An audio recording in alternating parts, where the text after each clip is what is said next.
किसी टेकड़ी के ऊपर से उतर रहा, उस अदा से राम उतरे और उतरकर फिर चलकर जहां शिव धनुष रखा गया था मंच पर, वहां जाने लगे। मत मंचुवर कुंजर गामी, सहज ही चले सकल जग स्वामी। मत मंचुवर कुंजर गामी, सहज ही चले, कोई व्याकुलता नहीं, कोई उतावल नहीं, कोई पैनिक नहीं, हर्ष विषाद में छुआ एकदम बैलेंस। हमारे जो खिलाड़ी क्रिकेट खेलते हैं और थोड़ी ही ओवर बचे हैं और फिर वर्ल्ड कप जीतना है, तो उस वक्त जो खिलाड़ी मैदान में आता है तो उस स्ट्रेस को किस तरह से मैनेज करना, वो खिलाड़ी को आना चाहिए। नहीं तो बहुत स्ट्रेस के चलते और पैनिक हो जाए और फिर शॉट लगाने में गलती कर दे तो कैच नहीं करते, मन एकदम से हर्ष विषादन का छूना। स्ट्रेस मैनेजमेंट की बात भी सीखने लायक है रामायण की कथा से। ऐसे चले जैसे मत मंजुबर कुंजर गामी, जैसे हाथी जा रहा। दूसरे कवियों ने कहा तुलसीदास एक मिनट काव्य दोष है, आपने पहले शेर की उपमा दी फिर हाथी की। उपमा उत्तरोत्तर बढ़नी चाहिए। अब शेर के बाद हाथी की उपमा, तो आपने उपमा को कम कर दिया, तो ये तो उचित नहीं। और दूसरी सबसे बड़ी गलती कि हाथी की चाल की उपमा महिलाओं को दिया जाता है, पुरुष को नहीं। महिलाएं जिसकी चाल सुंदर हो तो गजगामिनी कहा जाता है उसको, पुरुष गजगामिना नहीं होता। सहज ही चले सकल जग स्वामी, मत मंजुमर कुंजर गामी। तुलसीदास जी ने कहा, कहने का तात्पर्य है जब राम रूपी हाथी बढ़ रहे हैं शिव धनुष की ओर, तो जिस प्रकार नगर से कोई हाथी निकले तो ग्राम सिंह जो होते हैं कुत्ते, वो हाथी को देखकर बहुत भौंकते हैं, पीछे पीछे जाते हैं, बहुत भौंकते हैं।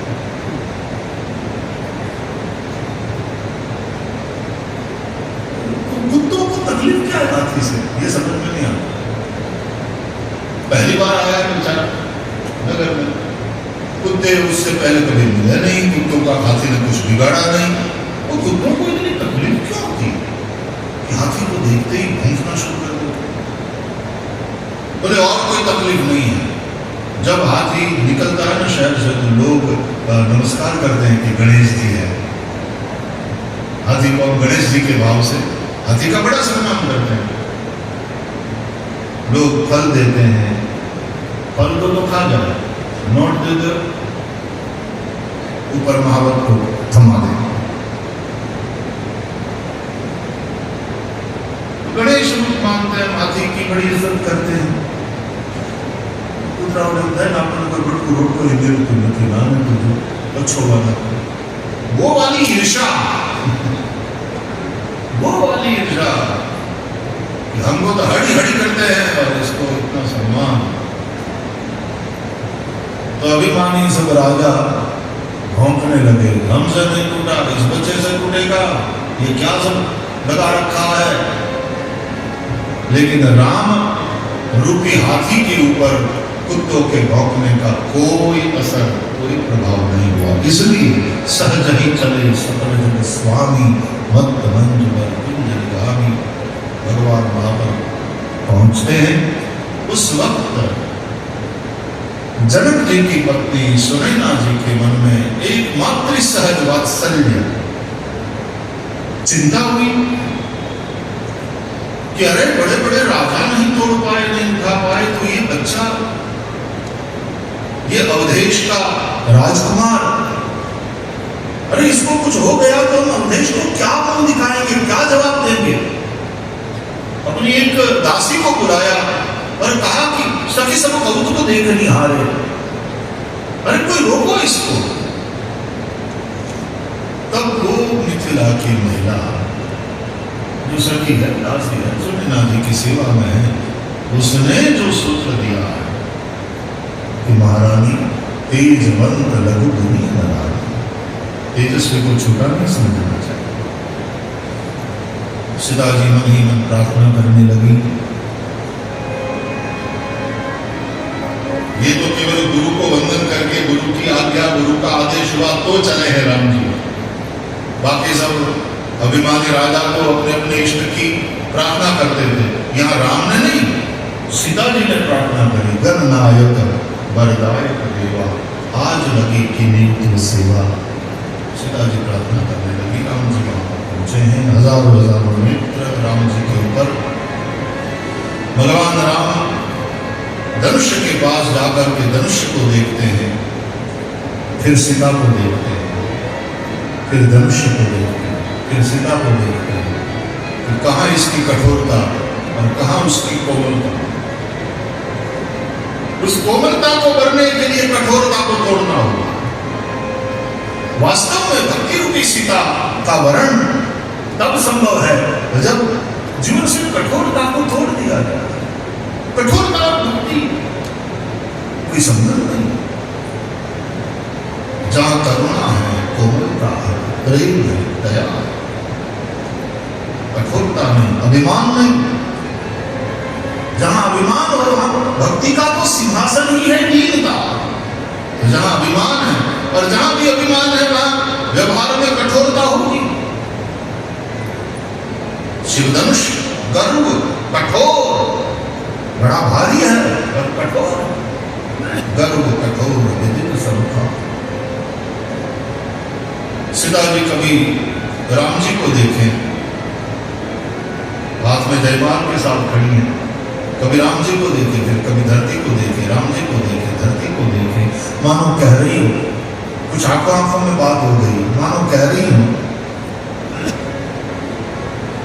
कि आप विलंब कर रहे हो, शायद मेरी धीरज की परीक्षा कर रहे हो, लेकिन मैं धरती की बेटी हूं। धरती में जो धैर्य होता है वो धैर्य मुझ में है। या तो ये भी कि अब जल्दी करो सरकार, नहीं तो धरती से आई हूं फिर धरती में चली जाऊंगी, जल्दी करो। राम जी ने विचार किया, मेरी ऊंचाई से शिव धनुष की लंबाई ज्यादा है। किशोर राम तुलसीदास जी के तिथि पत्र के अनुसार 15 साल उम्र है इसमें राम जी। एक छोर को पकड़ लूं, उठा भी लूं और फिर उसको तोड़ना है, किस तरह से करूंगा? मन में योजना बना है। वो होता है हर खिलाड़ी हर फेंके हुए बॉल को ठीक से समझ करके फिर कैसे इसके साथ व्यवहार करना, ये अपनी नीति फ्रैक्शंस ऑफ सेकंड में नक्की कर लेता है और अकॉर्डिंगली वो प्ले करता है, किसको जाने देना है, इसको केवल टच करना है। ये फुल टॉस आया है, 6 ले लो इसमें, तदनुसार अपनी नीति नक्की करता है खिलाड़ी।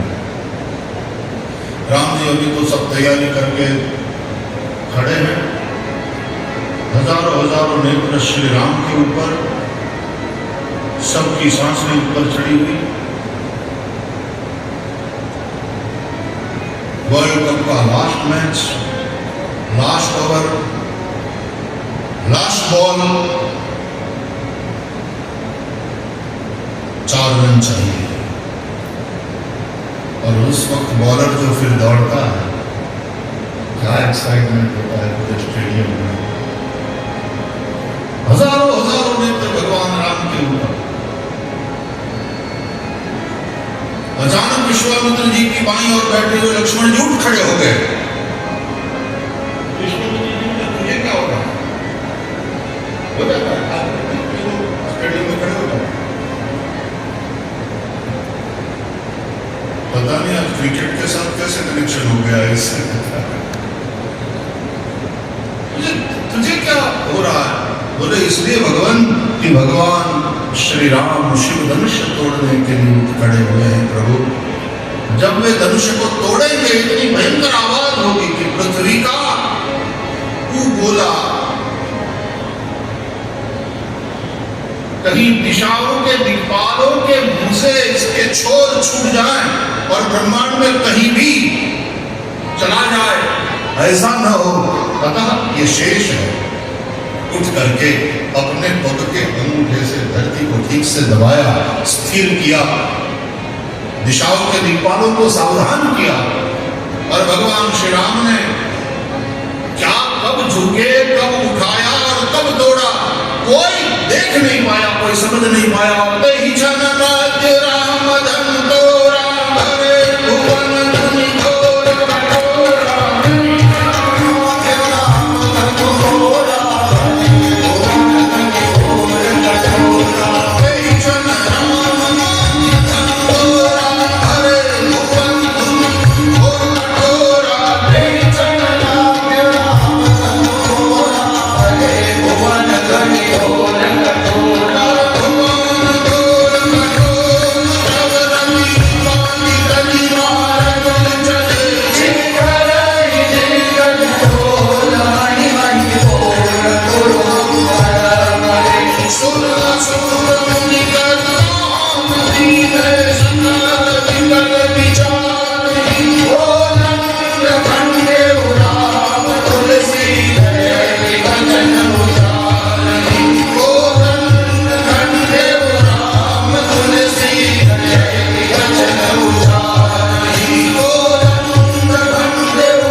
भयंकर आवाज हुई, सागर का जल थर भरने लगा। सुर असुर मुनिकर कामदीन और सकल व्याकुल होकर सोचने लगे क्या हुआ, क्या हुआ, इतनी भयंकर आवाज, क्या हुआ। और तब तुलसीदास जी ने मानो घोषणा करी, कोदंड खंडेव राम, जय घोष करो, तुलसी जय वचन उच्चार रही। बोलिए